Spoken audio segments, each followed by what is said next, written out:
Hi అండి. ఇవాళ మా ఇంట్లో అరటికాయ ఎగురు, ఉల్లిపాయలు, పచ్చిమిరకాయలు, అరటికాయలు.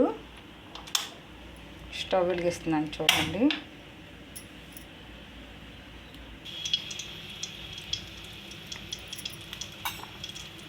పచ్చిమిరకాయలు, పచ్చిమిర్చి వేసుకున్నామండి. ఉల్లిపాయలు తక్కువనే వేసుకోవాలి, అరటికాయ ఎగురు కాబట్టి. సాల్ట్. ఇలాగా ఆయిల్ వచ్చేసిందంటే ఉల్లిపాయ ఎగిపోయినట్టండి మనకి. ఇప్పుడు ముక్కలు వేసేసుకుంటామే. ఇలాగ కలిపేసుకుని కాసేపు మగ్గనివ్వాలి స్లో మంట మీద. చూడండి వేగిపోయింది. ఇది కొంచెం లైట్గా కారం వేసుకోవాలి. కారం వేసేసుకున్నాక తిప్పుకున్నాక ఒక నిమిషం యాగనిచ్చి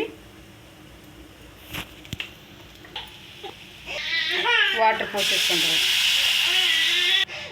వాటర్ పోసిన తర్వాత ఒక 5 నిమిషాలు ఉడకనివ్వాలి. అరటికాయ ఎగురు రెడీ.